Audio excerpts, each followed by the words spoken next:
Mapagpalang araw mga kapatid!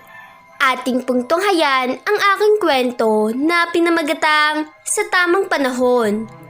Pero kung bago ka pa lamang sa aking YouTube channel, ay pakilike po ng ating video. Pakiclick din ang subscribe button, ganun din ang bell icon, para lagi kayong updated sa mga paparating ko pang uploads.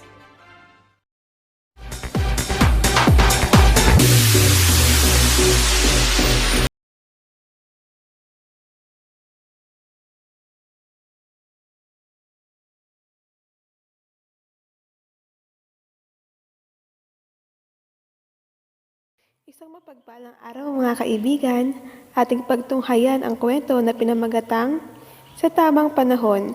Pero kung bago ka pa lang sa aking YouTube channel, ay pakilike po ang ating video at pakiclick din ang subscribe button, ganoon din ang bell icon para lagi ka updated sa parating pang mga istorya. Sa tamang panahon, 13 yugto. May tayo can tell us what is your decision. Go! We will support you. Bungod pang salita ng mami ni Phoenix na ikinatahimik naman ng mga kasama sa dining area. Thank you, Mommy. Actually, I really don't know kung tama ba to. Especially because of Carmina and Puchu. But I really need to take care of my own mommy. She needs me more than anything. And I know naman na hindi pababayaan nila Miggy at Daddy, sila Carmina at Puchu. I really want to be with my mom, at least her last months. Paliwanag ni Maita na ikinangiti na lang ni Miguel na kasama din nilang kumakain. Don't worry, I helped them and we hope the recovery of your mom. Nakangiti pang sagot ni Miguel na ikinangiti din naman ni Maita. Thank you, Miggy. I'm really grateful to meet someone like you. And Maita, don't worry too much. About Carmina and Puchu, I will taking care of them. Nakagigil pa naman si Puchu. But wait, nasabi mo na ba kay Carmina ang plano mo? No pa po. Maybe later before the party. And I know she understands my decisions. She's a kind kid and mas mature pa ata sa akin. Na ikinatawa bigla ng daddy niya. Nako anak, halata nga nung kausap ko. Akala ko kasing edad ko kung magsalita eh. At she's so many wisdom taught na hindi ko alam saan nanggagaling. You're right, Dad. Actually, sa kanya ko po nakuha na sana patawarin ko ang mami. At maswerte pa raw po ako kasi nakita ko na ang mami. Unlike sa kanya. Speaking of nakita, Maita, we hired a private investigator regarding about their parents. I hope soon makita na rin sila. Sagot naman ng daddy ni Phoenix na masayang ngiritaan ni Maita. Wait, sister. Kung sasamahan mo ang tita Margox, how about you and Phoenix? Ang hindi na napigilan pang itanong ni Angel na ikinalingon naman bigla ni Maita na hindi inaasahan na itatanong ng stepsister yon lalo at sa harap ng mga parents nila. Angel, anak, ikaw ba? Walang boyfriend na ipapakilala sa amin ng tito daddy mo? Excited na rin ako magkaapo sa'yo. Biglang singit na tanong ng mami ni Angel para lang pigilan sa pagsalita ang anak na sobrang daldal. My God, Mommy, I don't have boyfriend. But don't you worry. Soon po or malay nyo later sa party, di ba? May boyfriend na ako. Birong sagot naman ni Angel na nakatingin kay Miguel na nakakunot noo sa pagtataka. Kawawang nilalang, madadami pa sa kalokohan mo. Pangaasar naman ng kapatid na si Benji na kinatawa ng mga kasama. Hanggang matapos ang kainan, si Angel pa rin ang inaasar, palibhasa ay isip bata pa rin kung magsalita at kumilos. At naisipan pa ng magkakaibigan na ituloy ang kwentuhan sa garden ng mansyon kung saan naglalaro ang mga bata ng habulan. Guys, I need to talk to Carmina. Wait for a while, okay? Nanilapitan pa si Carmina na nakikipaglaro kay Taffy at Puchu. Carmina, pwede ba kitang makausap? May sasabihin lang ako. Okay po. Ano po ba yun, Ate Maita? Doon tayo sa swing, okay lang? Opo. Masayang sagot pa ni Carmina na halatang at is na sa mga tao sa mansyon. Carmina, first, I want to say sorry kasi hindi ko na kayo maalagaan ni Puchu. Sana huwag kang magalit sa akin kasi mabibigo ko yung promise ko sa'yo. Ang malungkot na sagot ni Maita na ikinangiti naman ni Carmina. Okay lang po Ate Maita. Alam ko naman po na hindi mo kagustuhan na iwan kami ni Puchu eh. Thankful pa nga po ako kasi tinanggap niyo po kami ng pamilya niyo. At masaya po ako para po sa inyo. Kasi kahit po papaano, makakasama mo na mami mo. Hay nako, grabe ka talaga Carmina. Alam mo ba kinakabahan pa ako, baka magtampo ka sa akin. But thank you. Kasi pinakilala mo ako sa pagiging positive mo sa lahat. At alam ko naman na hindi ka papabayaan nila daddy. Kaya huwag ka mag-worry, okay? And pag may kailangan ka, don't hesitate to tell me. Kahit ano pa yun. Maraming tutulong sa'yo. Especially sa pag-aalaga kay Puchu. Kaya sana mag-focus ka sa study mo. And sinabi din pala nila daddy na pinapahanap nila parents nyo. And I hope soon magkasama na rin kayo. Mahabang paliwanag ni Maita na ikinangiti ni Carmina sa nalaman. Thank you po Ate Maita. Yung pagkup-kup nyo pa lang po sa amin, blessings na eh. Tapos tulungan nyo pa po na mahanap sila nanay at tatay. Hindi ko na po alam paano pa kayo mababayaran yan. Ang naiiyak na sagot ni Carmina na agad niyakap ni Maita. Makita ko lang na buo na ulit ang family nyo, bayad ka na. And of course, dapat mataas grades ha. Yun, fully paid ka na sa akin nun. Na pinunasan ang luha ni Carmina na tumutulo sa pisngi nito. Pagbutihin ko po at promise Ate Maita, magiging honor po ako para maging proud ka po sa akin. Naku, ka-excite yun ha. Sige at may gift ka sa akin. Tara, punta na tayo kina Tito Benji mo. Nainakay si Carmina maglakad papunta sa garden kung saan andoon ang barkada at si Phoenix na halatang hinihintay siya. Alam naman niya na kailangan na din niya ito makausap, hindi pa lang siya handa sa naiisip niyang plano. Carmina, pinaya ka ba ng Ate Maita mo? Don't worry, andito kaming lahat. Aalagaan ka namin habang wala siya. Maarte pang singit ni Angel na hindi na lang pinansin ni Maita. Maita, can we talk? Biglang tanong pa ni Phoenix na halatang seryoso. Sige na Maita, we all know naman na kailangan niyo mag-usap. Kami nang bahala kay Puchu. Sagot din ni Venice na hindi rin alam kung ano nang nangyayari sa pagsasama ng dalawang kaibigan. Okay, may sasabihin din ako. Maybe it's time to settle our problem. Naunang naglakad papunta sa may gilid ng garden papunta sa manggahan. Maita, I'm sorry to all the things and sa lahat ng masasakit na salita na binitawan ko sa'yo.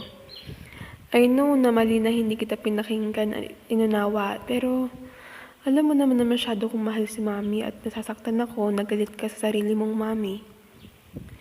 Phoenix, I forgive you, but I want an annulment.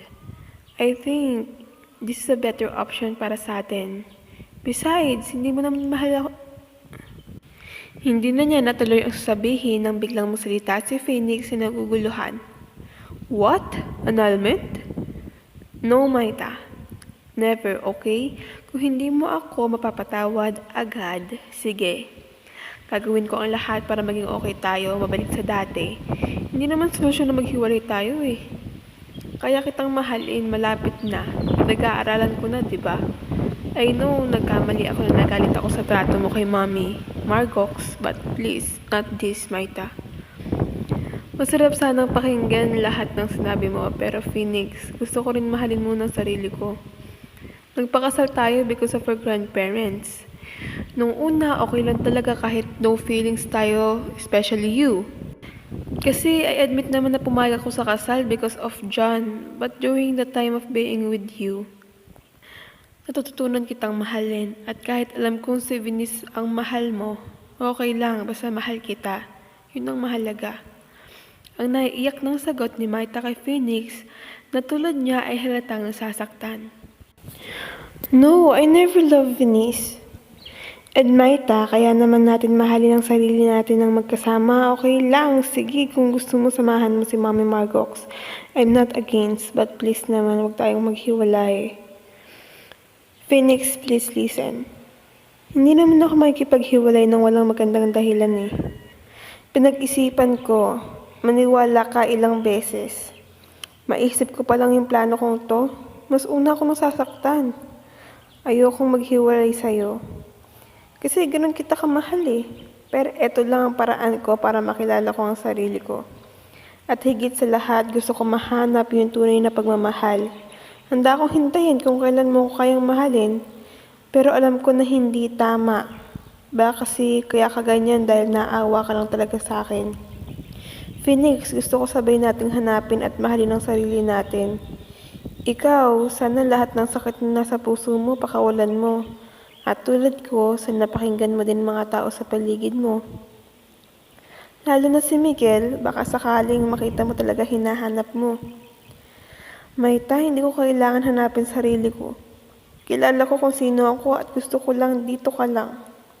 O kaya tayong dalawa, samahan natin ang Mami Margo kung gusto. Shh! Listen, Phoenix. Alam ko kung anong nangyayari sa inyo nila Mandy at bakit galit ka kay Miguel. Hinahanaan ko kasi alam ko wala akong karapatan makialam. Pero tinulungan mo ako na mapatawad ang Mami. Gusto ko ganun din gawin mo kay Miggy, Phoenix. You deserve a true friend na kayang tumbasan lahat ng pagmamalasakit sa kapwa mo. Hindi lang ito tungkol sa atin, tungkol to sa bubuo ng pagkatao natin. Okay, kakausapin ko siya, but promise me, hindi tayo maghihiwalay, Maita. Maita, okay na eh. Wala nang problema. And paano yung pag-adapt natin sa mga bata? Phoenix, nahihirapan din naman ako eh. Bakit ganito pag-uusap natin? Gusto mo ikaw pa rin nasusunod? Ayaw mo pa rin ako pakinggan? Akala mo ba madali na makipaghiwalay sa taong nagpapasaya at nagpapangiti sa'yo? Hirap na hirap ako. Pero eto na lang yung natitirang solusyon ko para naman maipakita ko sa sarili ko na mahal ko pagkatao ko. At may natitira pang pride sa akin pero ikaw na lang palagi nasusunod, ikaw na lang lagi ang tama. Kailan mo ba ako papakinggan at iintindihin at sasabihin na yes, Maita, I understand and I always here when you needed me. Ang napahugol-gol na sagot ni Maita na biglang ikinatahimik ni Phoenix. I'm sorry. Hindi naman ganun gusto kong mangyari eh. Maita, akin lang sana naman. Hindi tayo maghiwalay nang walang ibang dahilan na. My goodness, Phoenix. Sorry? Bakit ba lagi na lang sorry? Pagod na ako marinig sa'yo yung sorry mo na yan. Hindi mo pa nga ako naging priority eh. Okay, I understand na busy ka sa production. But with Mandy, between sa aming dalawa, I know na kung sino unahin mo. But please lang, konting respeto sa akin na. O kahit sa kasal natin, Phoenix. Nagtiis ako. Binaba ko na pride ko nang sunundan kita dito sa Palawan. Wala akong ibang gustong mangyari kundi matutunan mo akong mahalin. But what you always mad at me? And yet immature. Tingin mo sa akin. But it's okay. Kaya ko yon. Basta makasama ka at makita lang kita okay. Okay lang kahit pinagtatabuyan mo ako pabalik. Sige, ikaw pa rin masusunod. Ganun kita kamahal, Phoenix. Kaya kong magtiis, pero itong pakiusap ko, ayaw pa rin ako pakinggan. Gusto ko lang naman na kahit papaano may hirap matira sa akin eh. Kahit konting dignidad lang. Patuloy na iyak ni Maita habang nagpapaliwanag kay Phoenix. Alam mong ginagawa ko din naman ang lahat para maging okay pagsasama natin, di ba? Hindi ko lang matanggap na kaya mo akong hiwalayan. Sabi mo kaya mo akong maghintay pero bakit sumusuko ka na? Alam mong ginagawa ko din naman ang lahat para maging okay pagsasama natin, di ba? Hindi ko lang matanggap na kaya mo akong hiwalayan. Sabi mo kaya mo akong maghintay pero bakit sumusuko ka na? Hindi naman ako sumuko eh.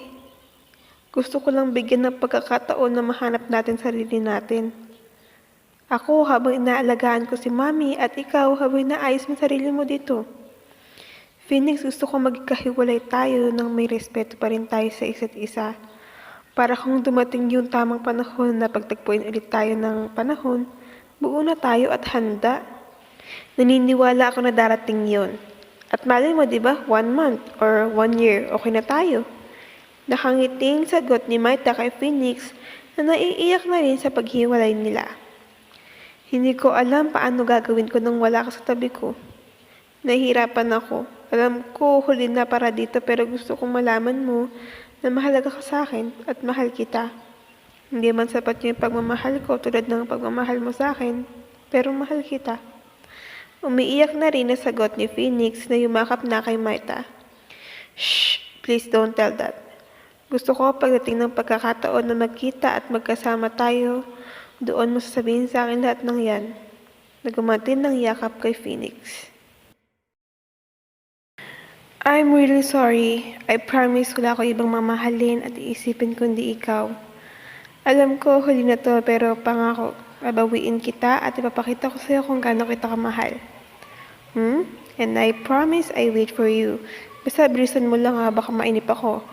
Biro ni Maita na kinaseryoso bigla ni Phoenix. Bakit? Nanililigaw na ba sa'yo yung Miguel na yan? Grabe ka selos ha. Grabe yung selos ha. Actually, Miggy is a nice guy. Pang-aasar din ni Maita na lalong ikinaseryoso ni Phoenix na halatang hindi nagustuhan ang sagot ni Maita. Of course, but sorry. Walang laban yon. Mas gwapo kaya ako doon. I know, but Phoenix, please talk to him. Miggy is a good friend. I heard everything about your past and Mandy. You deserve to know the truth. Mandy, she's not with it. Para magkasira kayong magkaibigan. I don't know, Maita. Huwag na lang natin sila pag-usapan. Gusto ko bago kayo umalis ng Mami Marcos, magkaroon tayo ng time. Yeah, sure. But first, promise me you talk Miggy, okay? Please, I really like him. What? You like him, Maita? Remember, kasal pa rin tayo. I know. Tara, balik na tayo kay Venice. Namiss ko na silang lahat. Nabimitaw sa pagkakayakap kay Phoenix, na napasimangot bigla. Later na, hayaan mo sila maghintay. Mahinigpitan ang paghawak sa kamay ni Maita na nabangiti sa ginawa niya. At sabay nga silang naglakad pabalik sa barkada na halatang masaya na makita na magkahawak kamay pa silang dalawa. Hoy, ano yan ha? Mukhang may kinikilig ha? Pang-asar ni Angel na nakangiti pa. It's none of your business. Masungit naman ang sagot ni Phoenix na ikinatawa bigla ng barkada. Sus, none of your business kapag nalalaman. If I know, sweet kayo ngayon, but hiwalayan later, Mataray ding sagot ni Angel na agad hinila sa buhok ni Rich na nagulat sa sagot kay Phoenix sa biglang natahimik. Okay guys, enough. Yes, Angel is right, but for now and for the time remaining, we need to enjoy every minute bago kami magkahiwalay. Sagot ni Maita na nakatingin kay Phoenix na gumanti din ng ngiti sa kanya. Hiwalayan, akala ko okay na kayo. I was joking only. Guilty na sagot ni Angel na dapat tahimik. It's okay, napag-usapan naman na namin lahat and we both agreed and I hope you understand what we are decision. Don't worry, we will support you. And I know naman na hindi nyo kapapahamak yung desisyon nyo. Sagot ni Venice. Thank you guys and later sa farewell party namin. Gusto ko mag-enjoy tayong lahat and kalimutan natin lahat ng bad memories. Okay, so great. Masayang sigaw pa ni Angel na kinailing na lang nila dito. Sorry kung maaga kitang niyaya dito sa falls. Excited lang talaga akong dalhin ka dito at I know konting oras na lang at aalis na kayo ni Mami Margox. Kaya ito, andito tayo ngayon. It's okay. I know naman na same tayong puyat last night because of the party. Actually, gusto ko din talaga mapunta dito at maligo habang nasa ilalim ng falls, feeling fairy lang, ganun. Nakangiting sagot ni Maita. Okay, but before that, here, taste it. Ako nag-prepare ng lahat ng to para naman kiligin ka ng todo. Really? You know how to make this? Tukoy ni Maita sa mga pagkain baon nila sa picnic nilang iyon. Yummy ah. Tastes good. Thank you for your time, Phoenix. I really appreciate it. Your effort to make me feel better. Welcome as long as you are happy kahit araw-araw pa. Really? Grabe, sobrang linaw ng tubig. Inaakit na niya ako. Let's swim na. Yeah, sure. Wait, hold my hand. Baka madulas ka. Na agad hinawakan sa kamay si Maita na nakangiti sa kanya. Ooh, it's cold but refreshing, Phoenix. Thank you talaga. na hindi na napigilan pang yakapin sa katuwaan si Phoenix na halatang nagpipigil sa sitwasyon, lalo na at nakatupis lang si Maita nakita ang kaseksihan sa suot. Masaya ako at nagustuhan mo dito, but Maita, I want to say sorry for this. Sagot ni Phoenix na ikinataka ni Maita sa ibig sabihin nito. What do you mean? Hindi na niya na ituloy pa ang sabihin ng unti-unting bumaba at lumapat ang mga labi ni Phoenix sa kanyang mapupulang labi. Hindi mo niya aminin ay masaya siyang mahalikan din niya si Phoenix sa tagal ng panahon na nagsama sila. At masaya siyang sinabayan si Phoenix sa ginagawa nito at handa siya saan man sila makarating sa ginagawa nila ngayon. Handa siyang harapin ang kahihinatnan na ito. Hahayaan niyang maramdaman kahit sandali ang pagmamahal ni Phoenix. Hala, bumigi na talaga ang Maita girl. Sana mahalin na talaga siya ng buo ng Papa Phoenix natin. Abangan po ulit ang susunod na yugto dito lang po sa Tres Marias Channel. Thank you po and God bless po sa ating lahat.